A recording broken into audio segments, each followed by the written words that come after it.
నమస్తే రమ్మగారు. నమస్తే జయ. రమ్మగారు, శ్రావణ మాసంలో 4 సోమవారాలు, 4 శనివారాలు చాలా ప్రత్యేకంగా మనం పూజా విధానం పాటిస్తూ ఉంటాం కదా! ఏం చేయాలి? ఎలాంటి విధానాలు పాటించాలి రమ్మగారు? దేశమంతా అంటే తెలుగు వాళ్ళంతా చేస్తారో చేయరో తెలియజేయ. శ్రావణ శనివారాలు విశేషమని కొందరిళ్లలో చేసుకుంటారు. హ్మ్. శ్రావణ సోమవారాలు విశేషమని ఇంకొందరు చేసుకుంటారు.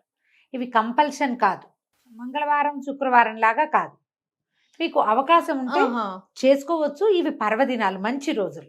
శ్రావణమే అద్భుతమైన మాసం. అంతే.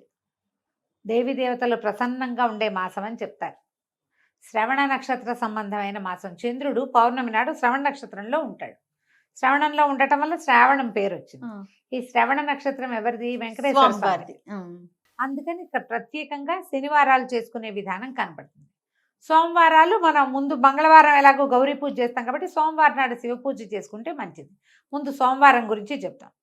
కార్తీక సోమవారాలు ఎలా చేస్తామో హ్మ్. ఇంచుమించుగా శ్రావణ సోమవారాలు కూడా అంతే విధానం.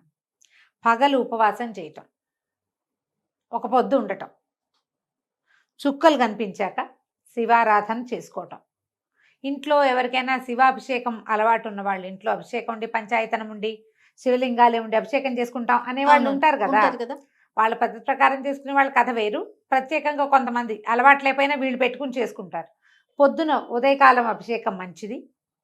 పగలు ఉపవాసం చేసుకోవటం, సాయంకాలం చుక్కలు కనపడ్డాక అప్పుడు ప్రదోషకాల అర్చన చాలా విశేషం శివుడికి. ఓకే. ఈ ప్రదోషకాలంలో సాయంకాలం వెళ్ళి శివాలయానికి వెళ్ళి శివుడిని దర్శనం చేసుకుని శివాలయంలో ఒక దీపం వెలిగించి వచ్చి ఇంటికి వచ్చి భోజనం చేయొచ్చు. హుహు. ఒక పొద్దు నియమం. ఓకే. అంతే, ఇదే పద్ధతి. ఈ శివారాధన ఇంట్లోనే శివారాధన చేసుకుంటాం, ఒక పొద్దు ఉండలేము. అలాంటి వాళ్ళు ప్రెగ్నెంట్ లేడీసు, చంటి పిల్లల తల్లులు, పెద్దవాళ్ళు, డయాబెటీస్ ఉన్నవాళ్ళు, మీరు ఆరాధన అయినా చేసుకోండి. హ్మ్. శివారాధనకి ఈ రోజు మంచిది. ఓకే. అభిషేకం చేయించుకోవటం, దేవాలయానికి వెళ్ళి అభిషేకం చేయించుకురావటం, ఒక దేవాలయ దర్శనం చేయటం, హ్మ్.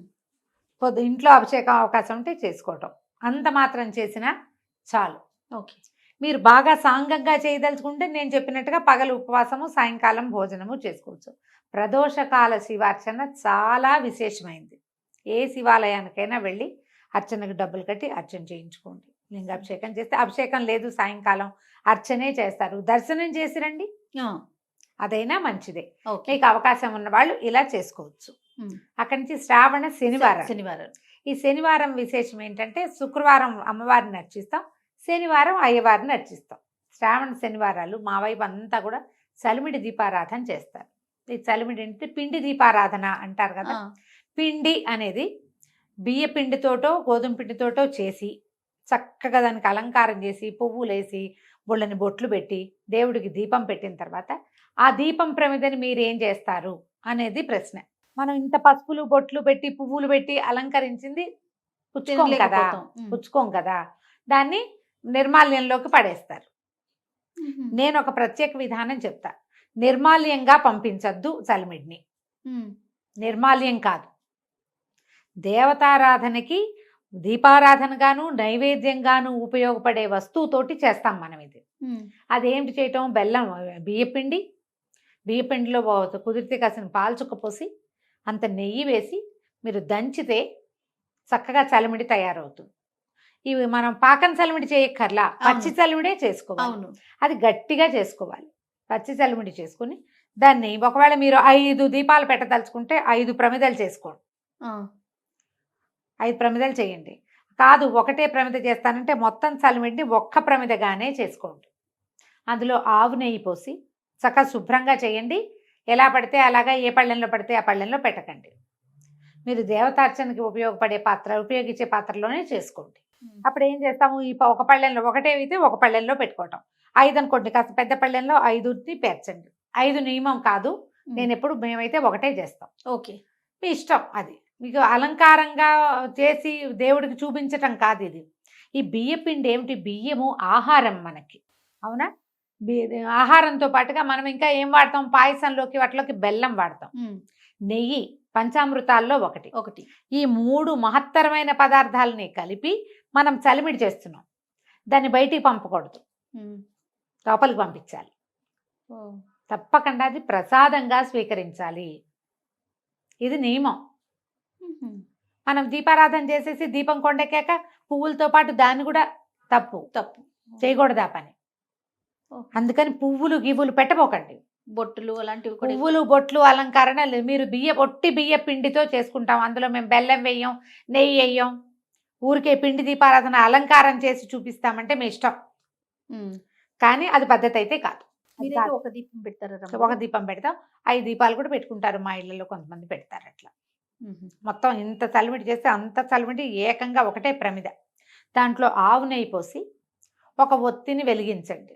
ఒత్తిని చక్కగా తడిపి బాగా నలిపి ఏక ఒత్తి వేస్తే సరిపోతుంది. 2 జ్యోతులు అలా ఏం వేయక్కర్లేదు, ఒకటే వేయచ్చు. మీ ఇంట్లో ఒకవేళ 2 జ్యోతులు ఉండాలని పెద్దవాళ్ళు నియమం కనుక పెడితే 2 జ్యోతులు వేయండి, మీ ఇష్టం, మీ ఇంట్లో అలవాటుని బట్టి. ఒకటి వేస్తే సరిపోతుంది. అఖండం లాంటిది అనమాట ఇది. ఉహు. పెట్టి వెలిగిస్తాం. వెంకటేశ్వర సుప్రభాతం దగ్గర మొదలుపెట్టి సుప్రభాతము, ప్రపత్తి, స్తోత్రము 3 చదువుకోండి. ఈ దీపం మీద మనం ఇంకా పళ్ళు పాయసం ఏమైనా చేస్తే అవి 4 పెట్టి దీపం వెలిగే దాని మీద పడకుండా కొంచెం యువతలుగా నీళ్లు చల్లి దీపాన్ని కూడా నివేదనగా సమర్పించండి. విడిగా ముందు ఒక దీపారాధన చేసుకుంటాం మనం. అవును. ఒక దీపం పెట్టుకున్నాక ఈ క్రియ చేస్తాం. దీపంతో సహా నివేదన చేసి స్వామివారికి చూపించి దీపం కొండెక్కిన తర్వాత అప్పుడు ఆ దీపం పెట్టిన చలిమిడిని నైవేద్యంగా మనం స్వీకరించాలి. ప్రసాదంగా స్వీకరించాలి. ఒత్తి బాగా కాలుతుంది. ఆ కాలిన మాడిన చోట కొంచెమే మాడుతుంది, ఎక్కువ మాడదు, కొద్దిగా మాడుతుంది. మీరు ఒత్తి జాగ్రత్తగా పెట్టాలి. చక్కగా ఒత్తి తీసేసేయండి. అసలు శ్రావణ మంగళవారం నోలైతే ఒత్తి కూడా మింగేయాలని చెప్తారు, ఒత్తి పారేయకూడదని. ఆహా.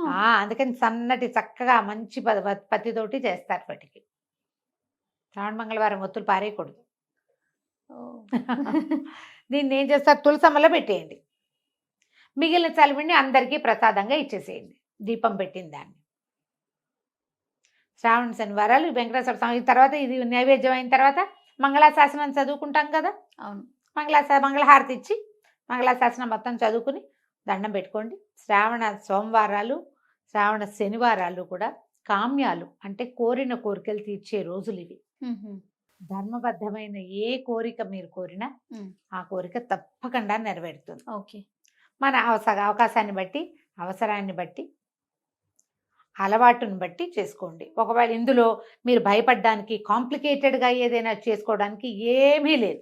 కాంప్లికేటెడ్గా చేసుకోవద్దు దీన్ని. ఓకే. ఉపవాసం ఉంటారా రమ్మగారు? ఇప్పుడు అదే సోమవారం ఏమో పగలు ఉపవాసం, రాత్రి భోజనం చేస్తామా. ఈ వెంకటేశ్వర స్వామికి చేసేది పగలు చక్కగా షడ్రసోపేతంగా భోజనం చేసి రాత్రిపూట ఒక పొద్దు ఉండండి. రాత్రిళ్ళు టిఫిన్ చేసుకోండి, అన్నం తినకండి. సాధారణంగా శనివారాలు మనం అట్లానే అలాగే చేస్తాం చేస్తాం. కాబట్టి అదే విధానం. శివుడికి చుక్కలు చూశాక తినాలి, విష్ణువుకి చుక్కలు చూశాక తినకూడదు. ఇంతే లెక్క. ఇలా చేసుకోవచ్చు. ఇప్పుడు ఇది ఖచ్చితంగా చేసి తీరవలసింది కాదు.